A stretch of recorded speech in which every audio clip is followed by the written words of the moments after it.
when you look at my career, whether it was being in high tech or it was then going on to do a bunch of executive coaching, launching and selling companies, and then having a syndicated radio show, being on CNN, and what I do now as an author, as a speaker, as somebody like you that is out helping people figure out how to launch businesses and change your life. Yeah. It's about taking all of the incredible information that's out in the world and distilling it down into the key takeaways that make sense and that are also actionable. And so, interestingly, when I look back at my career, even though I've made all these career changes, there are still fundamental skills that I developed early on that are the reason why I've become very successful in these other arenas. And, that's one other thing to remember is that the cool thing about the world today, and you talk about this too, is that all the information that you need is right at your fingertips. Hell, all you need to do is watch the show, right? And you will get the secrets to creating the life that you want and being able to make that pivot so that you can let your passion direct you into a business that really helps you create the life that you want. So the information is there, the guidance is there.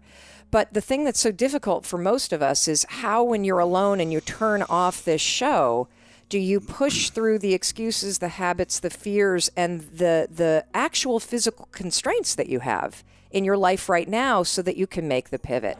And so I often say that I am not a what speaker or a why speaker. I'm a how. And that there's already incredible information about what you can do and why you should do it. And I find that the place that I get stuck is, okay, well, that's great. And I do a lot of thinking, but how do I get out of here and make it happen? Our thoughts are our biggest killers of our dreams. Totally. They're the biggest killers or our biggest cheerleaders. Mm-hmm. And if we don't know how to really, not manipulate them, but to really hone in on them, then we can have a messed up life. I think about your brain as being in two modes. Two modes to your brain that you need to know about. There's autopilot. We've all experienced that. You drive to work and get there and you're like, oh, who drove the car? Oh my God. I don't even remember driving the car here. Yeah. Well, you did, Lewis. You drove the car. But the thing is that you were in the mode of your brain that's called autopilot. Well, what is autopilot? Autopilot is the interior part of your brain. You'll hear neuroscientists and psychologists talk about the basal ganglia. Very important thing to understand is that there's a part of your brain that its entire job is basically to execute your habits. Habits, big fancy word, means something very simple. Behaviors that you repeat without even thinking about it. When you pull your pants on in the morning, I guarantee you either put your left or your right leg in first. And you have to stop and think about which one it is, don't you? But not when you're putting your pants on. Right, exactly. Because that behavior is what researchers call a habit loop. Mm-hmm. It gets encoded as a closed loop system right here. Now, the problem for most of us is that half of the day we're on autopilot. And that's not me making a guess. That's what researchers that study habits and study psychology say. That half of your day, you're basically kind of checked out and you're on autopilot. And when you're checked out and you're on autopilot, any behavior pattern that you repeat can take over. And guess what are behavior patterns that we repeat? Thinking patterns. So self-doubt, worry, procrastination, overthinking, analysis paralysis, fear. Those are all thinking patterns that are habits. One of the most important things that I want people to understand is that you're actually not a worrier. You have a habit of worrying. Big difference. Mm-hmm. You're not a procrastinator. You have a habit of procrastinating. Big difference.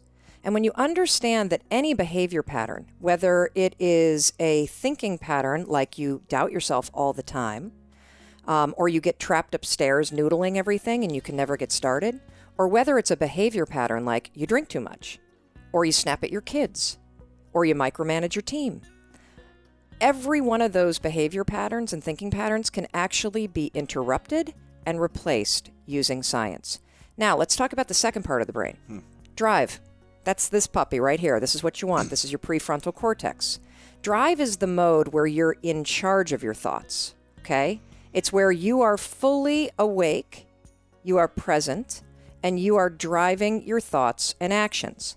When you're doing that, your prefrontal cortex is active. The prefrontal cortex is the part of the brain that you need in order to learn new behavior, in order to do something difficult, in order to do something uncertain, in order to do strategic thinking.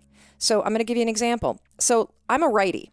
If I were to try to write with my left hand, Lewis is going to torture me and tie my hand behind my back and make me do this, I could do it. It would look like I was writing with my foot. And if Lewis came up to me and said, hey, Mel, you want some bulletproof coffee? I'd be like, Lewis, I'm trying to concentrate. I can't do this. My prefrontal cortex would be el fuego because it is firing on all cylinders to communicate to my hand new behavior. So the thing that's cool about that is that you can use a simple trick. The moment you feel yourself hesitate, the moment you've got one of those moments where you know that you need to, this is that moment that Lewis talks to you about where you got to step outside of your comfort zone and you've got to lean into your passion and you've got to really take some risks and you got to feel the fear and you got to do it anyway. That's the moment where you just woke up and now you got a decision to make. Are you going to drift back into the habits or are you going to awaken your prefrontal cortex and drive forward and focus and do something new? And so the work that I've been doing and speaking about is all about the 5-second rule, which is a trick that I invented by mistake that helps you manually switch, no joke, your brain. It turns off and interrupts the part of the brain that is where all your habits and your behavior patterns are encoded, and it awakens your prefrontal cortex, which in 5 seconds flat allows your brain to help you change. And so, anyway, I love it. I was rambling on and on because you went on this thing about how your patterns can be destructive and nobody teaches us. And that's absolutely right. And what I want everybody to get out of this conversation between us is that you cannot control how you feel. You cannot control what triggers you. And the fact that you may rise up with anger, you may rise up with self-doubt, you may have anxiety, fill your body. But you can always control what you think and how you behave. And we spend way too much time trying to focus on manipulating how we feel about things and not enough time practicing the skills of controlling your behavior and your thoughts. Because if you can control your behavior and your thoughts, then the way you feel will be different. 100%. And a lot of us are sitting around waiting to feel ready, waiting to feel courageous, waiting to feel confident, waiting for the right time. And that's not ever coming. Ever. Ever. You're not going to change your life up here. You only change it through action. Motivation is great if you feel motivated, but it's garbage and it's a losing bet to wait to feel ready. Because your body's not designed that way and neither is your brain.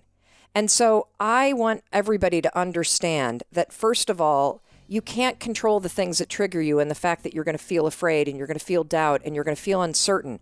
But you can always interrupt that feeling and take control in the moment and actually shift what you're thinking and shift how you behave. When people first learn the rule, what you're going to start doing is you're going to start using the rule to push yourself to do things that are annoying.